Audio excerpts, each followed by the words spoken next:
Hi అందరికీ నమస్కారం. తెలుగు సినిమాల్లో ఈ మధ్య కాలంలో ఒక బ్యాడ్ ట్రెండ్ నడుస్తూ ఉంది. అదేంటంటే ఒక హీరోని ఇష్టపడితే మిగతా హీరోలను ద్వేషించడం.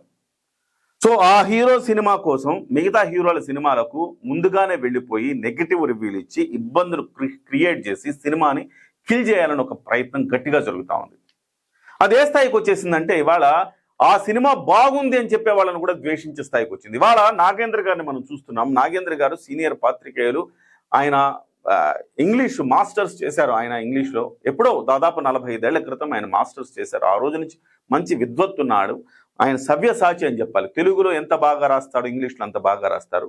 అట్ ద సేమ్ టైం ఆయన సినిమా ఇండస్ట్రీలో తెలియని వారు ఎవరు లేరంటే అతిశక్తి కాదు. అలాగే పెద్ద సినిమాల్ని ఎంతలా ప్రోత్సహిస్తారో చిన్న సినిమాల్ని అంతకంటే ఎక్కువ ప్రోత్సహిస్తారు. వాటికి రివ్యూలు ఇస్తారు, వాటికి సంబంధించి మాట్లాడతారు ఆయన. సో నిజం చెప్పాలంటే సినిమా వాళ్ళు చాలా మంది చిన్న సినిమా వాళ్ళే కాదు, పెద్ద సినిమా వాళ్ళు కూడా ఆయన స్టేజ్ మీదకి పిలిపించి మాట్లాడేంత విద్వత్తు కలిగిన వ్యక్తి నాగేంద్ర అని చెప్పాలి. అలాంటి నాగేంద్ర గారి గురించి కూడా ఇవాళ ట్రోలింగ్స్ అవుతా ఉన్నాయి. వాడెవడో ఉంటాడు, ప్రశ్న అని రావణ్ అని ఉంటాడు. వాడికి ఉదయం లేస్తే ద్వేషించడమే. ఎవరిని ద్వేషిస్తాడు? చిరంజీవి గారిని ద్వేషిస్తారు, మెగా ఫ్యామిలీని ద్వేషిస్తారు, పవన్ కళ్యాణ్ గారిని ద్వేషిస్తారు. సో వాళ్ళు నిలువెల్లా వాడి దేహం మొత్తం కూడా ద్వేషంతో కుళ్ళి కుళ్ళి కుళ్ళి కుళ్ళి కృషించిపోతా ఉంది. అలాంటి వాడు ఇవాళ ఈయన గురించి 35 నిమిషాలు వీడియో చేశాడు. వాళ్ళే కాదు, చాలా మంది ఈయన గురించి ట్రోల్ చేయడం మొదలుపెట్టారు. ఎందుకంటే ఈయన పెద్ద సినిమా బాగుందని చెప్పారు. ఎందుకు పెద్ద సినిమా బాగాలేదా? అద్భుతంగా ఉంది పెద్ద సినిమా. ఎస్, పెద్ద సినిమా బాగుంది. వెళ్ళి చూసి అంటే మీరు ప్రతిదానికి ఏదో ఏమంటారు, హీరోయిన్ క్యారెక్టర్ని ఆబ్జెక్టిఫై చేశారు.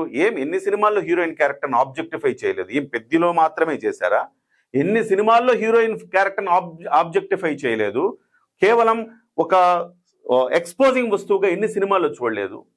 వరుసగా కావాలంటే లిస్ట్ ఇస్తా. ఎవరి సినిమాల్లో చేయలేదు? నందమూరి వంశం సినిమాల్లో చేయలేదా? లేకపోతే అక్కినేని వంశం సినిమాల్లో చేయలేదా? లేకపోతే దగ్గుబాటి వంశం సినిమాల్లో చేయలేదా?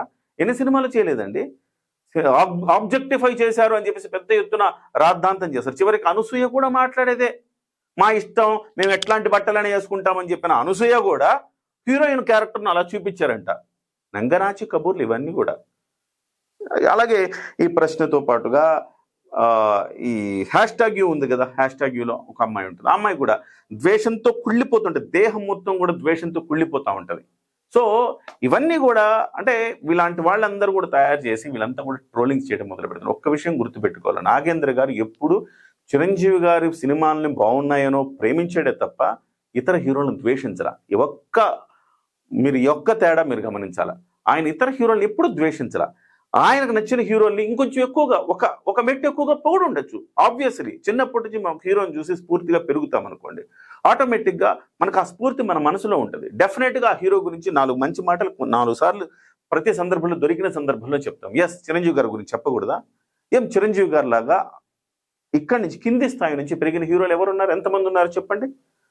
గతంలో అంటే ఈ ముందు తరంలో 4 హీరోలు ఉంటే 4గురిలో ఒక చిరంజీవి గారే కదా ఒక కింది స్థాయి నుంచి ఎటువంటి బ్యాక్గ్రౌండ్ లేకుండా వచ్చి సినిమాల్లో నిలబడి తను అనుకున్నది సాధించి ఇవాళ సినిమా రంగానికి మొహటం లేని మహారాజుగా వెలుగొందింది ఎవరు? 40 ఏళ్ల పాటుగా రారాజుగా ఉంది ఎవరు? చిరంజీవి గారే కదా.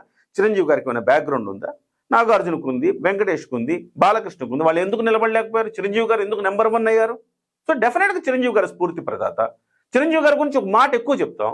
కష్టపడాలి, కింద నుంచి వచ్చినప్పుడు స్వయం కృషితో కష్టపడాలని చెప్పినప్పుడు చిరంజీవి గారి గురించి చెప్పకుండా బాలకృష్ణ గారి గురించి చెప్తామా, నాగార్జున గురించి చెప్తామా, వెంకటేష్ గురించి చెప్తామా? డెఫినెట్గా వాళ్ళు స్టార్ కిడ్స్ అయినా కానీ, నెపో కిడ్స్ అయినా కానీ వాళ్ళు వచ్చి వాళ్ళు నిజంగా వాళ్ళకి దమ్ము, ధైర్యం, వాళ్ళకి స్థాయి, వాళ్ళకు ఒక చరిష్మా, లేకపోతే వాళ్ళకు ఒక టాలెంట్ ఉంది కాబట్టి వాళ్ళందరూ నిలబడ్డారు. ఆ విషయంకి వచ్చినప్పుడు ఖచ్చితంగా డబ్బులుంటే 1 సినిమా, 2 సినిమాలు, 4 సినిమాలు, 10 సినిమాలు నిలబెట్టగలుగుతాం. కానీ వాళ్ళలో విషయం లేకపోతే నిలబెట్టలేం కదా. అలాంటిది వచ్చినప్పుడు ఖచ్చితంగా వాళ్ళందరి గురించి మాట్లాడుకోవచ్చు. కానీ స్వయం కృషితో ఎదగడం గురించి, కష్టం గురించి, నష్టం గురించి ఒక స్ఫూర్తిదాయకంగా మాట్లాడుకోవాలంటే చిరంజీవి గారి గురించి కదా మాట్లాడాలి. అలా మాట్లాడినందుకు ఇవన్నీ పాపం ట్రోలింగ్ చేస్తూ ఉన్నారు. పెద్ద సినిమా బాగుందని చెప్పినందుకు ట్రోలింగ్ చేస్తారు. ఎవరైనా చెప్పండి, పెద్దలో డెఫినెట్గా మనం ఛాలెంజ్ చేస్తాం. పెద్ద సినిమా ఎందుకు బాగాలేదు? పెద్ద సినిమా అద్భుతంగా ఉంది, స్ఫూర్తిదాయకంగా ఉంది. తమ పిల్లల్ని తీసుకెళ్లి చూపిస్తున్నారు. లాస్ట్లో అరగంట పాటు కంటికి ధారల ఏడ్చిన వాళ్ళు ఉన్నారు సినిమాలో. అంత ఎమోషనల్ అయిపోయిన వాళ్ళు ఉన్నారు సినిమాలో. పెద్ద సినిమా ఇలాంటి కాకపోతే ఇంకేం సినిమాలు చూడాలి? ఇంకా అద్భుతాలు, అమోఘాలు చేసేసి ఏదో గ్రాఫిక్స్ చేసే సినిమాలు చూడాలా? పెద్ద సినిమా సూపర్ డూపర్ హిట్ అయింది. అందుకే 400 కోట్ల రూపాయల మార్కును దాటింది. డెఫినెట్గా హిందీలో కనెక్ట్ అయి ఉంటే, ఈ నెగిటివ్ రివ్యూ లేకపోయింటే హిందీలో కనెక్ట్ అయ్యి డెఫినెట్గా 2,000 కోట్లు కొట్టే సినిమానే. కాకపోతే కావాలని కొంతమంది చుట్టూతా చేరి చేస్తూ ఉంటారు. సో ఇవాళ నేను చెప్తున్నా, నాగేంద్ర గారు ఒక అద్భుతమైన జర్నలిస్టు. నాగేంద్ర గారి గురించి ఇలాగ ట్రోలింగ్స్ చేయటం వల్ల నాగేంద్ర గారికి ఏం పోయేది లేదండి. ఆయన తెలిసినోడికి తెలియనోడికి ప్రతి ఒక్కడికి ఆయన పరిచయం అయ్యాడు.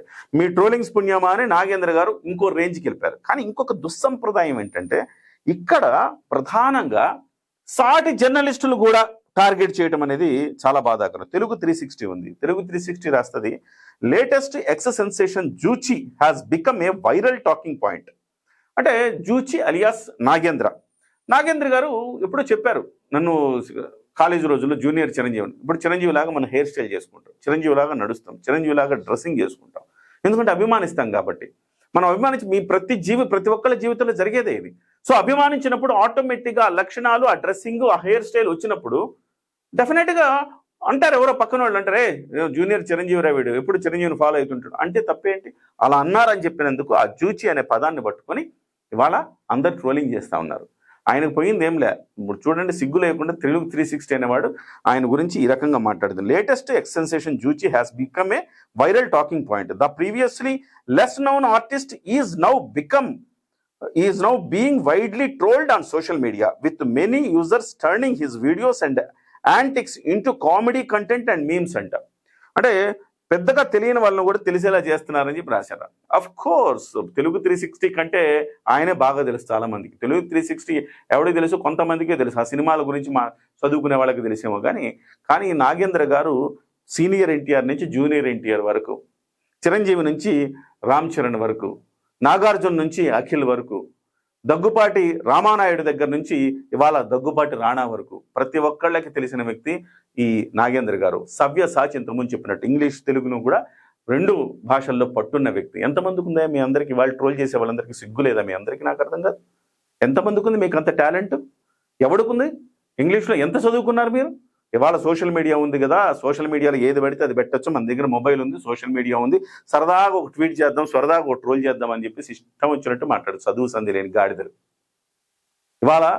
సో అంటే నేను చెప్పిన వాళ్ళిద్దరూ ఎవరైతే వీళ్ళిద్దరు మేస్త్రి పాత్ర పోషిస్తూ ఉంటారు. ఎవరు? ఆ ప్రశ్న రావణ్ గాడు, ఇటువైపు అమ్మాయి #ఈ అమ్మాయి. వీళ్ళంతా కూడా సో చిరంజీవి గారిని ద్వేషించడంలో, చిరంజీవి గారి ఫ్యామిలీని ద్వేషించడంలో నెంబర్ 1 పొజిషన్లో ఉంటారు. నిన్నగాక మొన్న అమ్మాయి రామ్ గోపాల్ వర్మని ఏదో చిరంజీవి గారి నుంచి నెగిటివ్ చెప్పించబోయి ఫ్లాప్ అయిపోయింది. అది కూడా మొత్తం ట్రోల్ అవుతుంది. అంటే ఒకటి మనం గుర్తుపెట్టుకోవాలి, జర్నలిజంలో 2 ఉంటాయి, negative journalism, positive journalism. Positive journalism సమాజానికి మంచి చేస్తుంది, నెగిటివ్ జర్నలిజం ఎప్పుడు సమాజానికి హాని చేస్తుంది. ఇవాళ నెగిటివ్ జర్నలిజాన్ని ఆశ్రయించిన వాళ్ళందరూ కూడా తాత్కాలికంగా ఇలాగా ఫేమ్లోకి రావచ్చు, కానీ శాశ్వతంగా వాళ్ళు ఎప్పుడు రంగంలో ఉండరు. 45 ఏళ్ల జర్నలిజం కెరీర్లో మచ్చలేని మొకటం లేని మహారాజుగా ఉన్నాడు ఆయన నాగేంద్ర గారు. అలాంటి వ్యక్తిని ఆకాశం మీద ఉమ్మేసినట్టు వీళ్ళంతా బచ్చాగాళ్ళు ఉమ్మేస్తే ఆయన మీద పడుతుందా? మీ మీద పడుతుంది. సో ఇంకొక అంశం కూడా ఇక్కడ మనం డెఫినెట్గా జాగ్రత్తగా గమనించాల్సిన అంశం ఏంటంటే, అఫ్ కోర్స్ ఈ వీడియో చూసిన తర్వాత, ఈ వీడియోలో నేను కూడా చాలా సందర్భాల్లో మెగా ఫ్యామిలీ గురించి మాట్లాడాను కాబట్టి నన్ను కూడా ట్రోల్ చేస్తారు. ట్రోల్ చేస్తే ఎవ్వడికేం నష్టం లేదు గురు. సో తెలియని వాడికి కూడా, తెలియని సర్కిల్లో కూడా మనం వెళ్ళిపోతాం. ఖచ్చితంగా ట్రోలింగ్ జరిగితే వాడు ఇవాళ కింగ్ అవుతున్నాడు. సోషల్ మీడియాలో ఇవాళ నెగటివ్గా చేసినా పాజిటివ్గా చేసినా అది ముందుకెళ్తుంది. అది గుర్తుంచుకోవాలి మనము. డెఫినెట్గా పెద్దికి సంబంధించి మరిన్ని సీన్లు యాడ్ చేశారు. మీరందరూ కూడా మళ్ళీ వెళ్ళి పెద్ద సినిమా చూడండి. డెఫినెట్గా సూపర్ డూపర్ హిట్ అయిన సినిమా అది. 400 కోట్లు కలెక్ట్ చేసింది. 500 కోట్ల మార్కు దిశగా సాగిపోతా ఉంది. డెఫినెట్గా పెద్దిలో మీరు మిగతా అన్నీ మర్చిపోయి రామ్ చరణ్ గారి పెర్ఫార్మెన్స్ బిగ్ స్క్రీన్ మీద చూసి తీరాల్సిందే. అంత అద్భుతమైన పెర్ఫార్మెన్స్ రామ్ చరణ్ గారు ఇచ్చారు.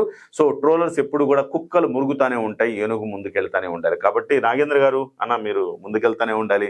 కుక్కలు మురుగుతున్నాయని మీరు పట్టించుకోవద్దు. కుక్కల పని మొరగడమే, ఏనుగు పని అది కాదు కదా. వెళ్తా ఉండడం ముందుకి, తను అనుకున్న లక్ష్యం వైపు వెళ్తా ఉండడం. మీరు అలానే మీ లక్ష్యం వైపు మీరు వెళ్ళండి. ఈ కుక్కలకు సమాధానం చెప్పాల్సిన అవసరం కూడా లేదు.